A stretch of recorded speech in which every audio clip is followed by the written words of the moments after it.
Hello, je suis Léna, passionnée de bien-être, mieux vivre et spiritualité. J'ai créé ce podcast pour faire connaître au plus grand nombre des méthodes alternatives pour aller mieux, que ce soit physiquement ou mentalement.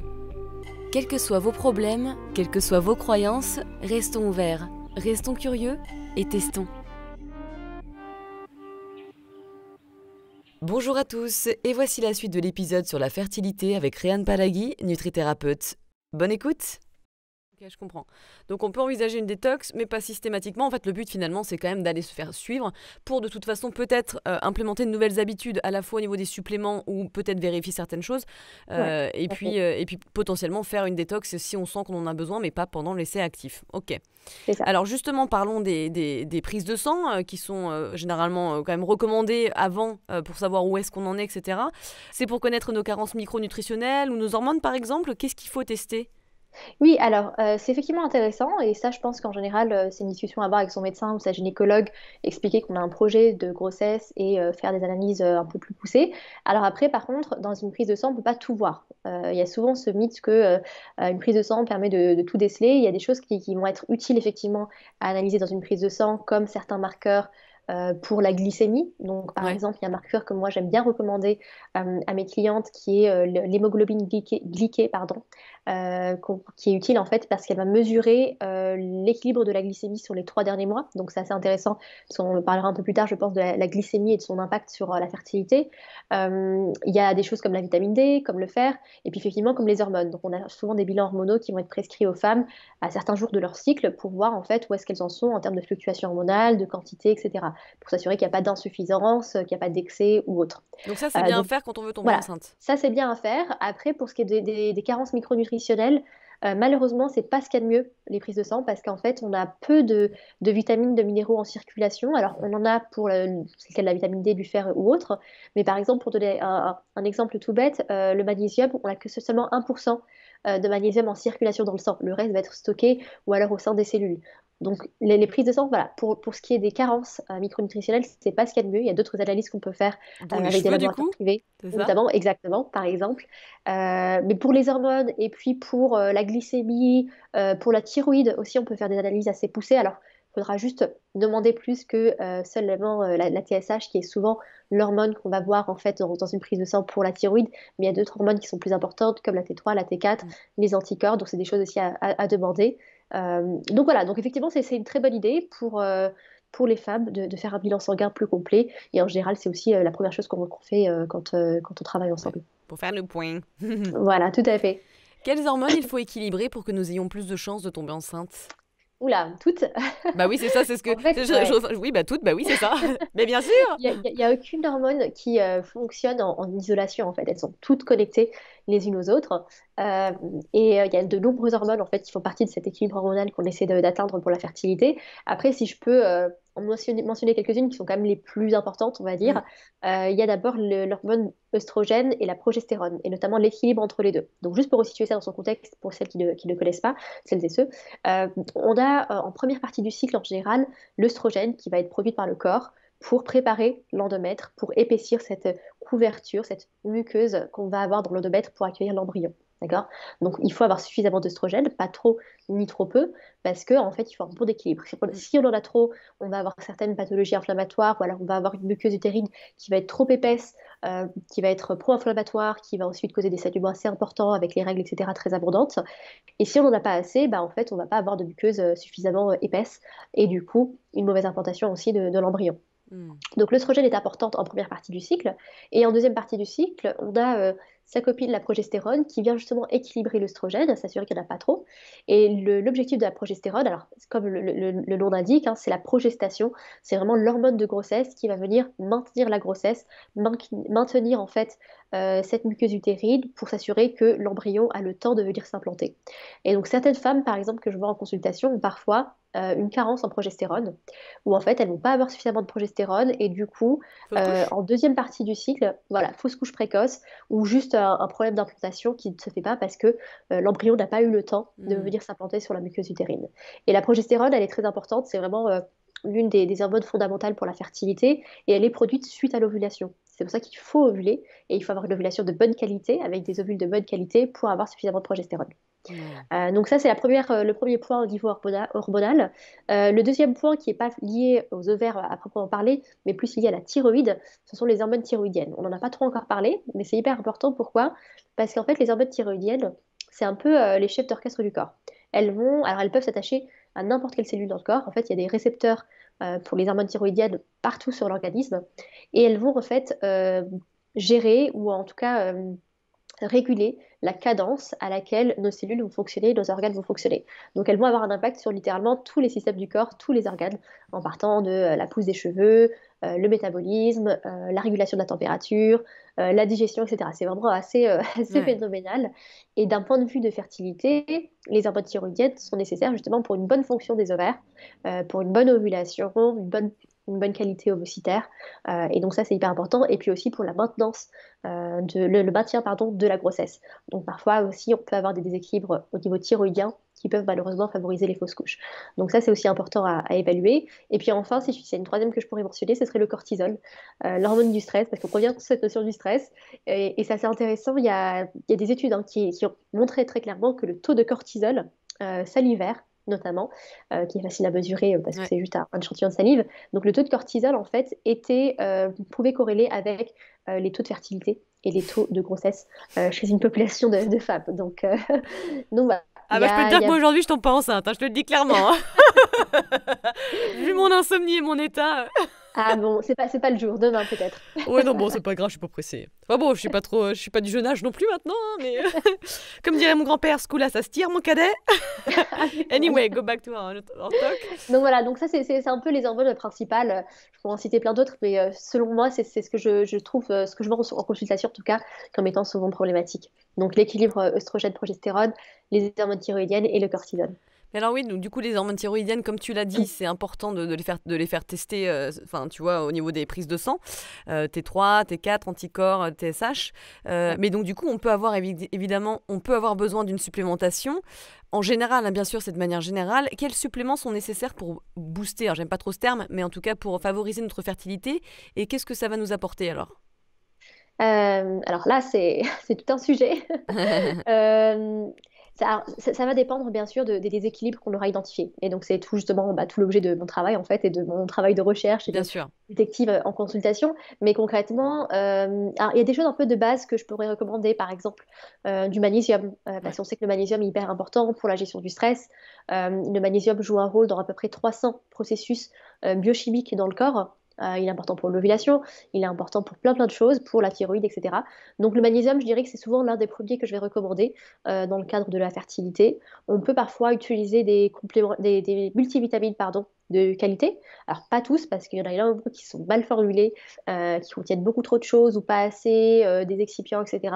Mais un multivitamine de qualité qui va contenir par exemple ce qu'on appelle du méthylfolate, donc c'est la forme active de l'acide folique qui est utilisé par le corps et qui permet de favoriser la fertilité, d'éviter les risques de fausses couches. Donc ça, en général, c'est assez intéressant. On peut Mm. aussi se complémenter en méthylfolate seul, C'est pas ou B6 alors ou je sais pas quoi, non? c'est la B9. B9, B9. ouais. Bon, Ouais. j'étais. Un bon moyen Pas de s'en loin. souvenir, c'est que B9, comme les 9 mois de grossesse. Donc, c'est vraiment Ah, l'hormone, tu vois, qui favorise la grossesse et la fertilité. ok. C'est comme ça que j'avais appris quand j'étais étudiante. Donc voilà, c'est des choses qui sont intéressantes. Après, de manière plus précise, s'il y a des déséquilibres qui sont identifiés, donc par exemple, s'il y a, je sais pas, un SOPK, on peut utiliser certaines choses pour travailler sur la glycémie, sur les hormones androgènes. On peut, s'il y a une absence de cycle ou s'il y a des cycles qui sont irréguliers, on peut utiliser certaines choses comme le myo-inositol ou le NAC, N-acétylcystéine, qui vient favoriser l'ovulation et améliorer la qualité des ovocytes.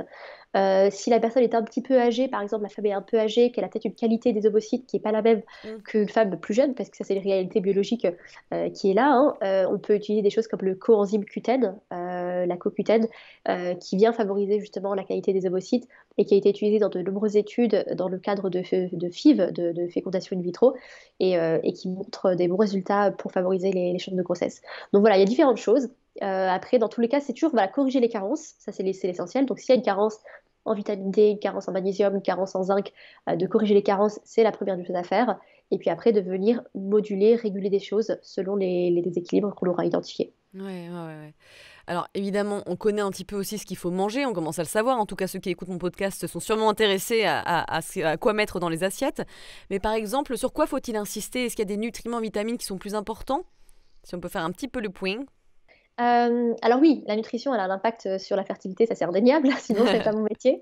Alors on peut en fait travailler sur plein de champs possibles. On peut à la fois travailler sur justement optimiser la qualité des ovules, optimiser la qualité des spermatozoïdes chez les hommes. On peut travailler sur l'ovulation, on peut travailler sur réduire l'inflammation et donc favoriser une meilleure implantation de l'embryon. On peut voilà, travailler sur bien sûr l'équilibre hormonal, les oestrogènes, les progestérones, etc. En fait, je pense que c'est quelque chose qui malheureusement qu'on n'apprend pas à l'école, qu'on n'apprend pas en fait, nulle part en fait, hein, jusqu'à ce qu'on arrive en fait à avoir des problèmes et qu'on doive se renseigner par nous-mêmes.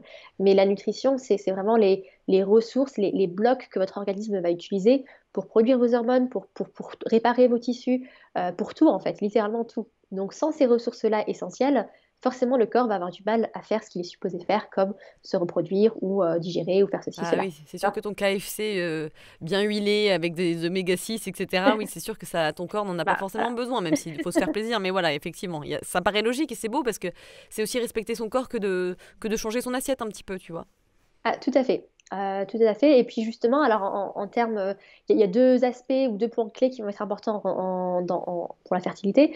Le premier, c'est la densité nutritionnelle. Et donc, tu fais bien de parler du KFC, parce qu'aujourd'hui, c'est vrai qu'avec notre alimentation moderne, industrialisée, les aliments ultra transformés, etc., on a perdu en densité nutritionnelle. C'est-à-dire qu'on a perdu en quantité, en concentration de vitamines, de minéraux dans les aliments qu'on mange, même dans les fruits et légumes, parce que malheureusement, avec l'agriculture intensive, on sait qu'il y a une perte aussi des vitamines, des minéraux qui s'est faite au fil des années. Hein. Une pomme aujourd'hui contient moins de vitamines qu'une pomme il y a 30, 40 ans, donc c'est malheureux. Mais cette densité nutritionnelle, il faut essayer de l'avoir à tout prix dans son assiette parce que en fait, on veut ces ressources, on veut ces vitamines, ces minéraux pour Mm. favoriser une fertilité, on veut ces antioxydants pour réduire l'inflammation. Donc là, on parle des micronutriments, de ce qu'on appelle les micronutriments. Puis après, il y a aussi les macronutriments qui sont importants, donc les protéines, les glucides et les lipides. Et là aussi, je pense qu'on manque un peu d'éducation à ce sujet. Moi, je vois beaucoup de familles qui viennent me voir et qui ne mangent pas assez de protéines parce que, par exemple, pour X raisons, elles veulent réduire leur consommation de viande, mais du coup, elles ne compensent pas avec autre Ouais. chose. Or, les protéines sont hyper importantes parce qu'elles permettent d'équilibrer la glycémie, donc d'éviter d'avoir des taux de sucre sanguin trop élevés qui peuvent venir entraver, par exemple, l'ovulation ou causer des problèmes d'ovulation en tout cas. Euh, les protéines sont aussi les précurseurs des neurotransmetteurs pour le bien-être émotionnel, pour la gestion du stress, la sérotonine, etc. Donc c'est hyper, hyper important. Les lipides, le cholestérol, par exemple, c'est le précurseur de toutes les hormones. Donc je parlais de la pregnénolone un peu plus tôt auparavant. Avant ça, il y a le cholestérol. Donc le cholestérol est converti en pregnénolone qui est ensuite converti dans toutes les hormones sexuelles. Donc sans cholestérol, sans lipides de qualité, on n'a pas d'hormones, littéralement. Donc, c'est hyper important aussi de faire attention à son assiette avec les lipides qu'on va consommer, de favoriser effectivement les oméga 3 qui permettent de réduire l'inflammation, mais aussi de consommer des sources de cholestérol comme des graisses saturées qui sont essentielles en petite quantité et de qualité, bien sûr, de sources qualitatives, c'est important. Et puis après, revenir sur des bases, des principes de base, en fait, comme manger de saison, manger local. On sait que dans tous les cas, si on veut avoir des fruits et des légumes qui sont concentrés en vitamines et minéraux, les aliments locaux et de saison seront plus concentrés. Ça, c'est indéniable parce que tout ce qui voyage de loin, tout ce qui traverse les océans perd en qualité nutritionnelle au fil du Bien voyage. sûr. Et puis ce qui pousse hors saison, qu'on fait pousser dans des serres avec des lumières Ah là, oui, artificielles, ça là, c'est pas on sait qu'il terrible n'y a du pas tout. aussi la même densité. Hein. Bien C'est que sûr. les tomates en hiver, elles n'ont pas le même goût que les tomates du jardin de ta grand-mère. Et ça, il y a rien à redire là-dessus. Ouais, Donc il y a des principes de base comme ça à avoir. ouais. Ensuite, après, s'il y a des nutriments sur lesquels il faut se concentrer, alors honnêtement, tous les nutriments sont essentiels pour la fertilité, mais donc j'ai parlé des protéines qui sont importantes, des oméga 3 qui sont importants, qu'on va retrouver surtout dans les petits poissons gras, type sardines, maquereaux, etc. Puis aussi un petit peu dans les graines de lin, dans certains oléagineux, etc. Mais en général, je conseille de favoriser les petits poissons gras ou alors de se complémenter si Mm. jamais on est vegan et qu'on souhaite suivre un régime vegan pour X raisons. Euh, on a aussi la vitamine B9, donc on parlait de l'acide folique et du méthylfolate un peu plus tôt.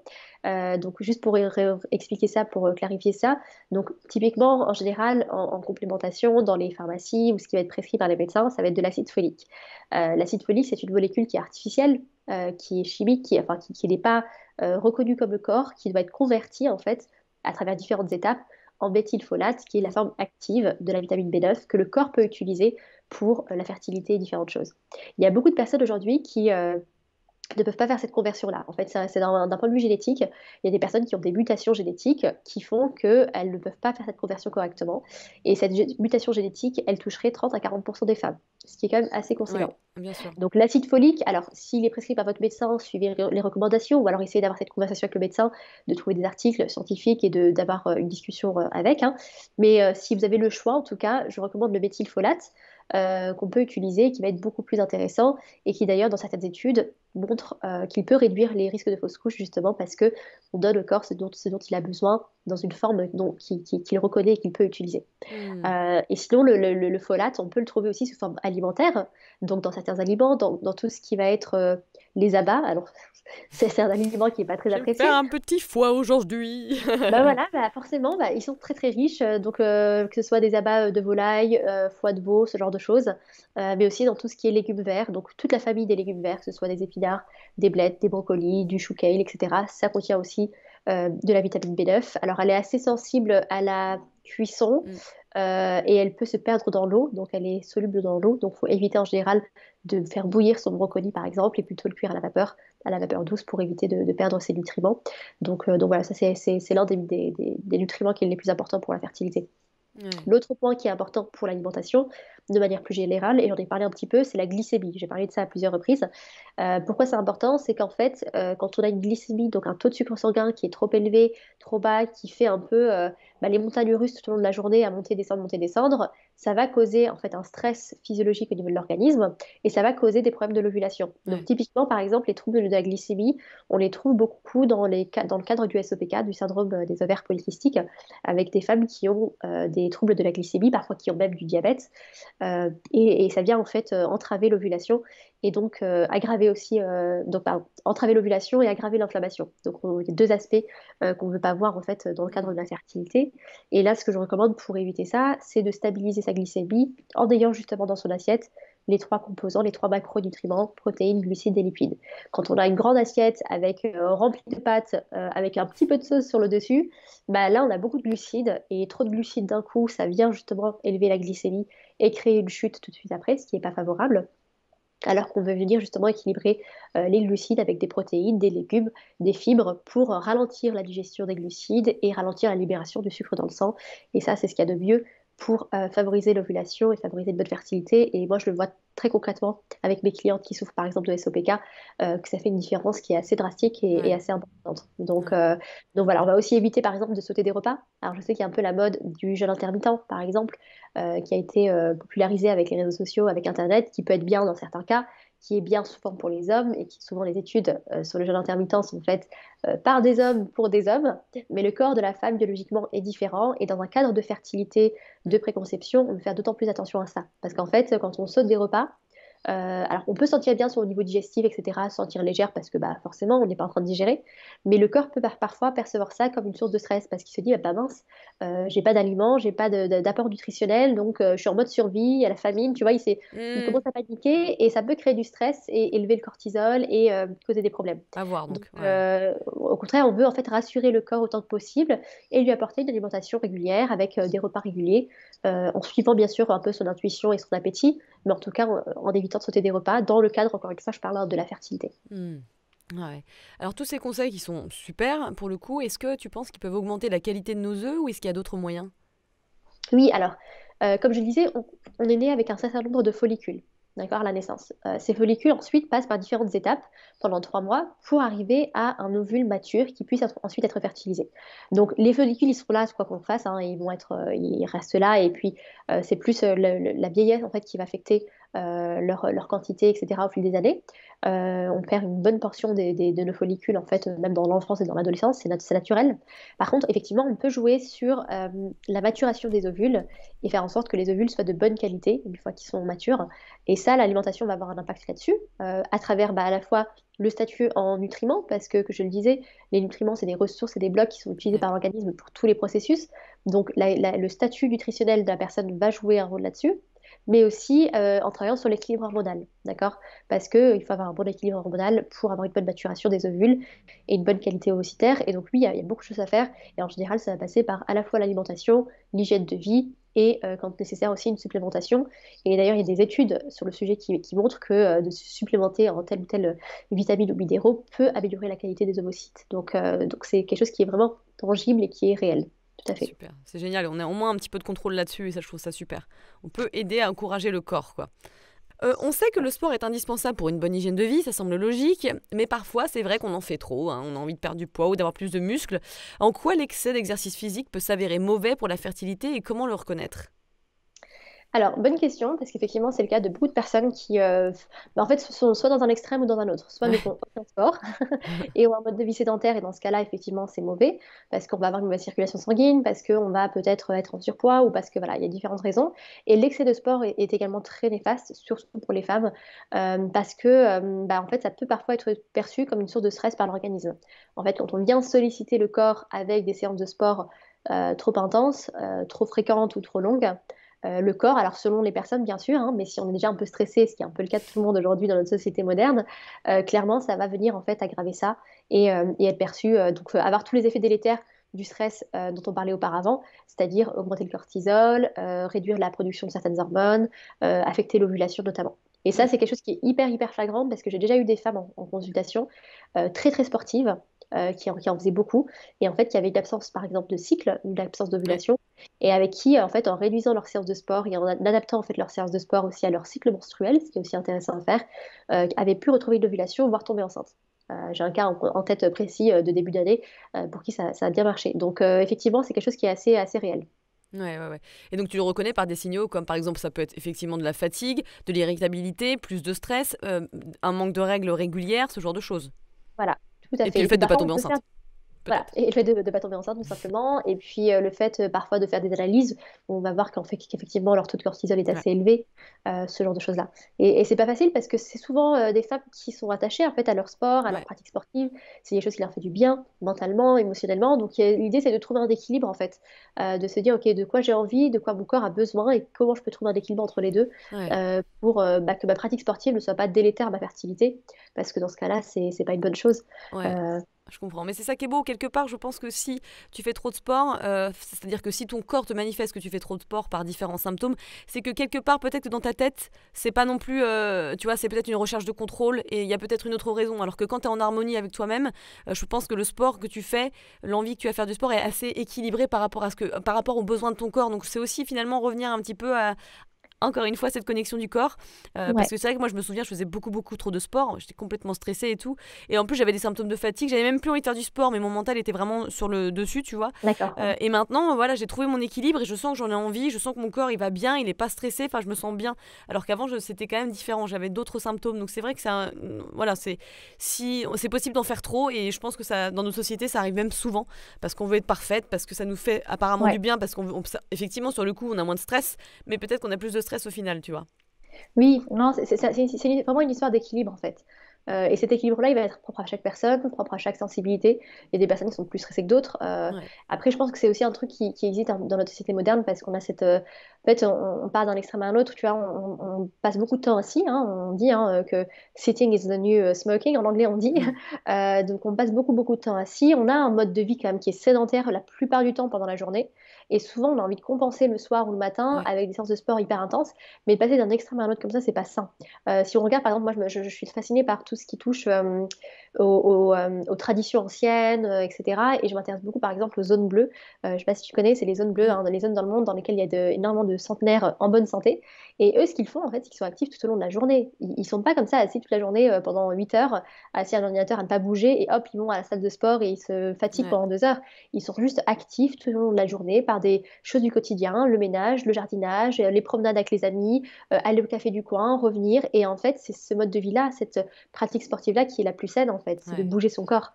Et c'est Ouais. pour ça que j'aime bien parler de mouvement plutôt que de sport. C'est le mouvement qui est plus important que le sport en lui-même. Mm. Les séances de sport, on n'en a pas besoin concrètement. Par contre, le mouvement, on en a besoin. On a besoin de bouger les articulations, on a besoin Complètement. de changer de position régulièrement. Et c'est ça qui est le plus important. Donc, Ouais.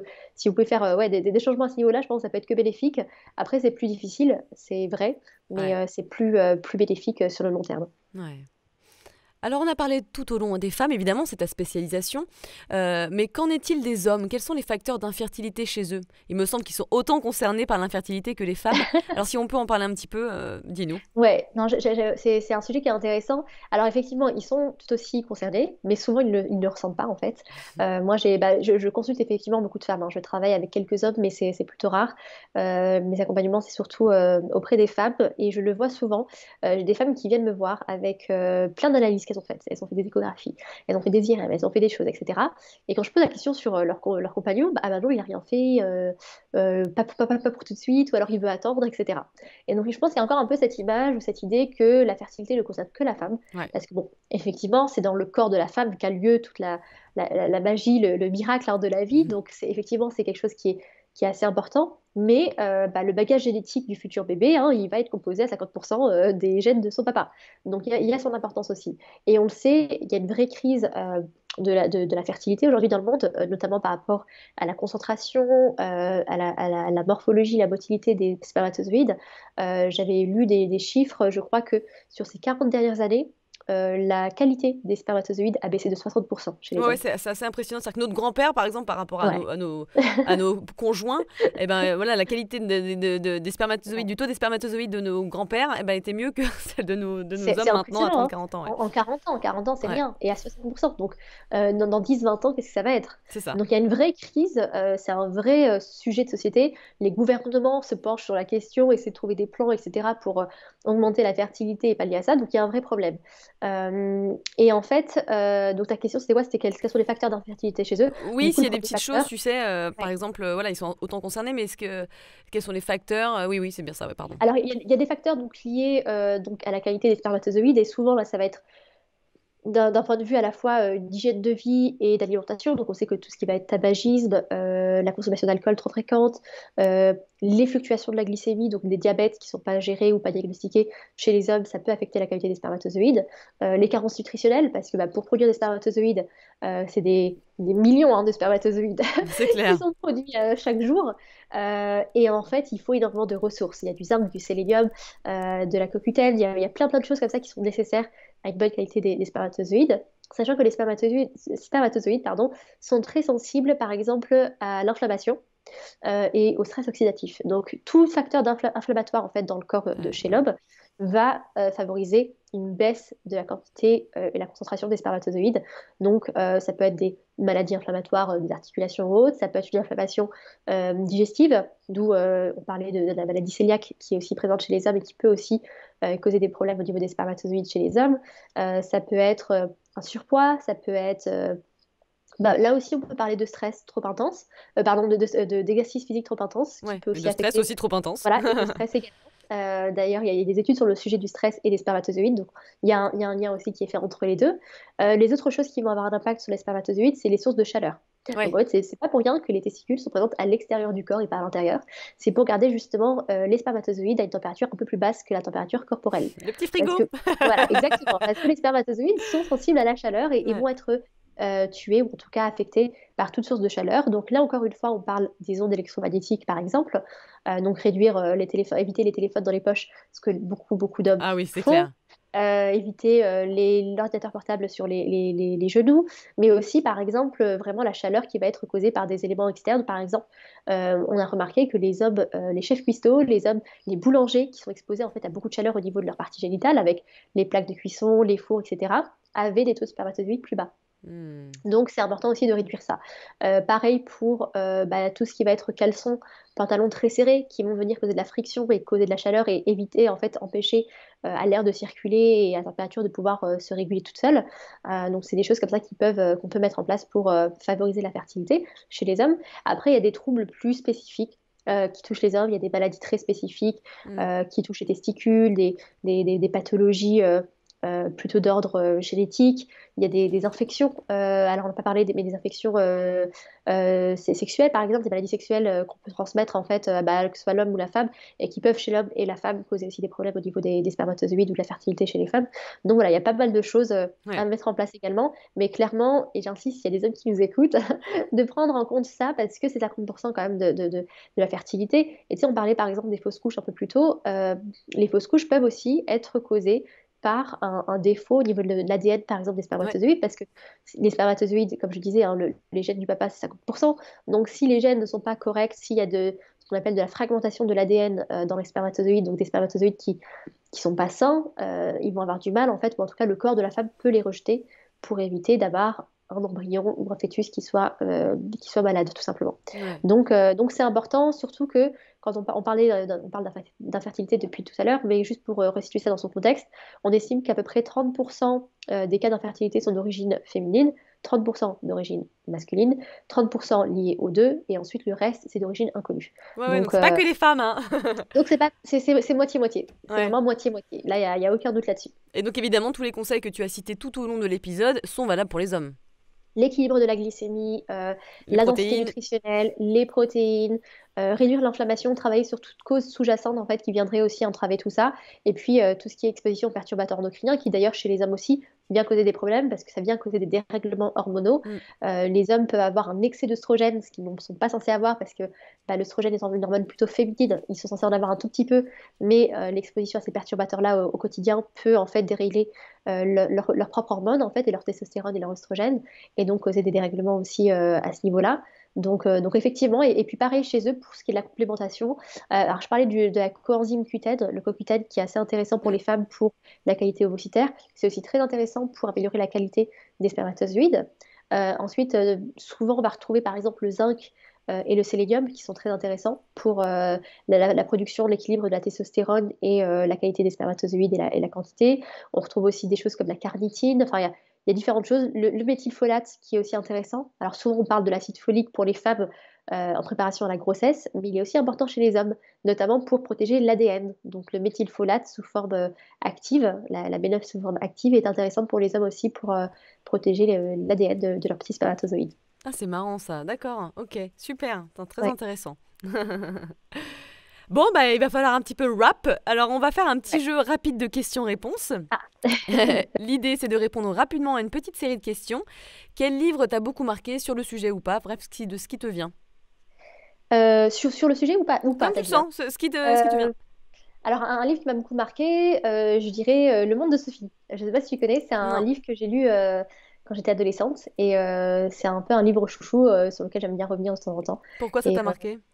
c'est un livre philosophique, donc en fait c'est un genre de conte philosophique avec, c'est ma première introduction, ma première approche de la philosophie quand j'étais ado. Et je sais pas, c'est un livre qui m'a marqué parce que c'est une belle histoire, parce que je sais pas, je me suis peut-être un peu identifiée à Sophie dans l'histoire et qui m'a touchée quoi, émotionnellement et puis intellectuellement aussi un petit peu. Qui t'a ouvert un Donc, peu l'esprit sur certaines choses de la vie, c'est ça? ouais, et puis c'est une belle histoire en fait. C'est vraiment D'accord. une histoire que je recommande, parce que c'est une belle histoire du début à la fin, la manière dont elle est écrite.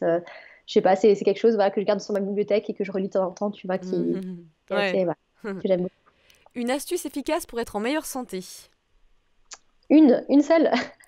Ouais, celle qui te vient à Alors, l'esprit, là, pareil. vraiment, ce que je peux dire, s'il n'y a qu'une seule qui peut résumer en fait pas mal de choses en même temps, c'est de suivre les rythmes de la nature. Moi, je suis passionnée par la nature, par la connexion à la nature, passer du temps en nature, etc. Et en fait, quand on suit le rythme de la nature, naturellement, il y a plein de choses qui vont se mettre en place. On va passer plus de temps en plein air, exposé au soleil, on va pouvoir manger de saison, manger local. Donc ça va en fait impliquer plein d'autres choses par la suite qui vont être favorables à une bonne santé, je Bah pense. oui, on est issu de nature et on retournera à la nature. C'est Tout à fait. clair. Une habitude à supprimer. Alors, au niveau de l'alimentation, je dirais peut-être manger trop vite. Il y a un truc, ne pas mastiquer. Parce qu'en fait, c'est dur hein, de choisir qu'une chose, mais en fait, concrètement, peu importe ce qu'on mange, le fait de bien mastiquer, de bien mâcher, va permettre de favoriser l'assimilation des nutriments. Donc, en fait, ça sert à rien de faire des efforts dans son assiette et de tout changer dans son alimentation si en fait on mange en 5 minutes chrono, qu'on ne mâche pas, qu'on n'est pas conscient et qu'en fait on n'assimile pas toutes ces bonnes choses. Hmm. Donc, je pense que une recommandation qui peut aider tout le monde, peu importe la situation, peu importe l'assiette et les pathologies ou autres, c'est de prendre le temps de manger et de bien mastiquer, je pense. Ouais. Une habitude à prendre. Euh, de manger plus lentement, c'est un peu Oui, du coup, oui, c'est vrai que ça peut aller Ouais, avec. alors passer plus de temps en nature. Je pense que Hmm. alors là on s'éloigne de l'alimentation, mais comme j'ai dit, pour moi c'est essentiel en fait. Et quand on passe du temps en nature, bah, on réduit le cortisol. On parlait du stress avant. On n'est pas exposé à des ondes électromagnétiques, on n'est pas exposé à des perturbateurs endocriniens. Au contraire, on est exposé à des huiles essentielles produites par les arbres, etc., qui viennent soutenir notre système immunitaire, qui viennent réguler les choses. Donc je pense que ça c'est encore une fois un truc qui est facile Ouais. à appliquer et qui est gratuit pour le coup. Donc, il y a pas de raison. Ouais. Un ingrédient ou aliment à ajouter. Bah, je parlais du foie. Alors, je m'excuse auprès de tous les véganes, mais en fait, s'il y a un aliment qui, pour moi, à mes yeux, est le plus intéressant d'un point de vue nutritionnel, c'est le foie. Parce que d'un point de vue de densité nutritionnelle, c'est l'aliment le plus riche, quasiment. Le cœur, peut-être, est un peu plus riche. Mais, ouais, désolée. Mais À voilà, 11 heures du mat en plus, pouf! tu vois, par rapport au poids et par rapport à la quantité de nutriments que tu vas avoir dans une petite quantité de foie, c'est clair qu'il n'y a, il y Ouais. a rien qui le bat, tu vois. Et Hmm. d'un point de vue de fertilité, ce qui est intéressant, par exemple, c'est que dans beaucoup de cultures traditionnelles, de culinaires, etc., le foie, traditionnellement, il était conseillé aux femmes pendant la grossesse et aussi avant pour soutenir la fertilité. Ouais. Donc, parce que tu retrouves de la vitamine A, tu retrouves du fer très concentré, qui est hyper important aussi, tu retrouves du CoQ10, par exemple. Donc c'est vraiment un multivitamine en fait dans un ingrédient qui est assez simple à consommer Hmm. et qui est pas cher d'ailleurs aussi parce que voilà, donc par rapport au rapport qualité-prix, le foie c'est intéressant. Après je Hmm. comprends que c'est pas pour tout le monde et ça je conçois. Un ingrédient ou aliment à supprimer. Alors c'est plus une catégorie d'aliments, les aliments ultra transformés en fait tout simplement parce Ouais. que Bon, on sait, alors hein, là. ça, on sait que c'est plein de mauvaises choses. Alors après, ça a sa place en petite quantité, mais vraiment très occasionnellement dans une alimentation qui est équilibrée, hein, il n'y a aucun souci. Mais c'est clairement pas les choses sur lesquelles il faut se reposer au quotidien. Un complément alimentaire essentiel. Le magnésium, le bon Ouais. vieux magnésium, ouais. Ouais. Parce que là, pour le coup, c'est quelque chose qui est hyper sécuritaire, en fait. Souvent, quand on parle de compléments alimentaires, hein, on dit de ne pas se complémenter tout seul, de se faire accompagner, parce qu'il y a des choses qui peuvent être dangereuses et qui peuvent causer des effets secondaires si c'est pas la chose dont tu as besoin ou si c'est parce que, voilà, c'est Oui. parce que si c'est trop dosé ou par exemple. Le Hmm. magnésium, c'est hyper sécuritaire et quasiment tout le monde est carencé en magnésium, en fait. Donc c'est assez intéressant. Ouais. Une vitamine ou autre à tester en prise de sang régulièrement. Bah, comme j'ai dit, les vitamines, c'est pas forcément ce qu'il y a de mieux pour Ouais, enfin, effectivement. analyser la prise de sang. Mais j'ai dit ou autre Je pour ma Voilà. défense. Donc, en catégorie autre, je dirais peut-être bah, l'hémoglobine glyquée, que je trouve assez intéressante parce que pour moi, le travail sur la glycémie est hyper important. Et il y a beaucoup de personnes qui ont des preuves de glycémie qui s'en rendent pas compte. Donc, de mesurer l'hémoglobine glyquée tous les 3 4 mois ou 2 fois dans l'année, par exemple, c'est assez intéressant. Comme ça donne en fait un aperçu de la glycémie sur les 3 derniers mois, je trouve que c'est plutôt judicieux de le faire Hmm. 2 fois dans l'année. La phrase que tu te répètes régulièrement, une sorte de mantra. Ce qui doit arriver arrivera. Et ça, je pense que dans le contexte de la fertilité, c'est encore plus important de pas forcément se casser la tête, de pas trop stresser à l'avenir, Hmm. de mettre les choses en place en fait et d'attendre que les choses arrivent et de faire confiance à son corps, quoi. Hmm. Donc, Ouais. ce qui est censé arriver arrivera. On peut pas forcément toujours tout lutter contre son corps ou lutter contre les choses. Faut être dans l'acceptation, je pense aussi, et c'est important. Ouais. Qu'est-ce que tu dirais à ton plus jeune toi, 10 ou 15 ans auparavant? Oh là là. Euh, alors, 15 ans auparavant, alors peut-être il y a 10 ans, je commençais un peu mon cheminement, on va dire, dans la nutrition. Je commençais à m'y intéresser, à penser à étudier, etc., la nutrition. Et je pense que le piège, peut-être dans lequel je suis tombée au début, c'était de tomber un peu dans tout ce qui est mode, les Ouais. trends, etc., tu vas en nutrition, qui sont très nombreuses. J'étais tombée un peu dans un genre de véganisme presque, qui me convenait pas du tout. Donc, je pense que si je pouvais m'envoyer un petit message 10 ans auparavant, ce serait de garder du bon sens, de pas suivre les modes aveuglément et puis de revenir à des principes de base, quoi, des choses de base et de pas me perdre en fait dans toutes les futilités qu'on peut Hmm. parfois retrouver en termes de nutrition, Oui, ce d'alimentation. qui fonctionne pour certaines personnes ne fonctionne pas pour d'autres, effectivement. Donc c'est comme tu dis, du bon sens et de l'intuition. Ouais, ouais. Par exemple, un exemple concret que j'ai en tête, par Ouais. exemple, mais comment j'ai pu faire ça? Mais c'est qu'à l'époque, donc forcément, j'essayais de réduire les aliments d'origine animale, par exemple. Et je me souviens que je voulais faire un cheesecake, et je le faisais à plusieurs reprises d'ailleurs. Et je suivais des recettes de cheesecake à base de noix de cajou, ce qui Mm, se fait et ce qui est très bon. Mais en mm, fait, quand tu penses que tu utilises énormément de noix de cajou qui viennent de l'autre bout du monde, qui sont en plus bah, souvent récoltées dans des conditions un peu difficiles d'un point de vue humain, parce qu'il y a toute une question éthique aussi par rapport à la récolte des noix de cajou qui met en danger des femmes, etc. Alors que tu peux utiliser par exemple de la crème faite par un producteur local à 10 km de chez toi, bio, etc. Tu vois, disons qu'en termes de bon sens, il y a, voilà, il mm. Ouais, je y a une comprends ton question à point. se poser. Et moi, j'étais un peu tombée voilà, dans ces modes-là, à suivre des recettes que je trouvais sur Internet et au final qui n'était pas forcément beaucoup plus saine et qui surtout n'était pas d'un point de vue environnemental ou d'un point de vue humain aussi qui était problématique. Et ça, on n'en parle pas assez. On a tendance à se concentrer sur la nutrition, la nutrition, la nutrition, mais il y a aussi le côté environnemental et humain Mm. à prendre en compte. Et donc aujourd'hui, je suis plus dans une alimentation du bon sens. Et donc je pense que c'est le message que j'aimerais m'envoyer un peu plus tôt. Mais après, les erreurs nous permettent d'apprendre et c'est un cheminement, donc je regrette pas forcément. C'est juste que ouais, c'est quelque chose qu'on peut perdre de vue parfois. Ah, mais je comprends, ouais. Réanne, où est-ce qu'on peut te trouver? Alors, on peut me trouver sur Instagram, bien que je ne sois pas hyper présente et hyper active, mais il y a pas mal de posts, de recettes, de ressources, je pense. Donc, c'est @tulsinutrition. Et sinon, sur mon site www.tulsinutrition.com. Merci beaucoup. Merci à toi, merci, c'était super.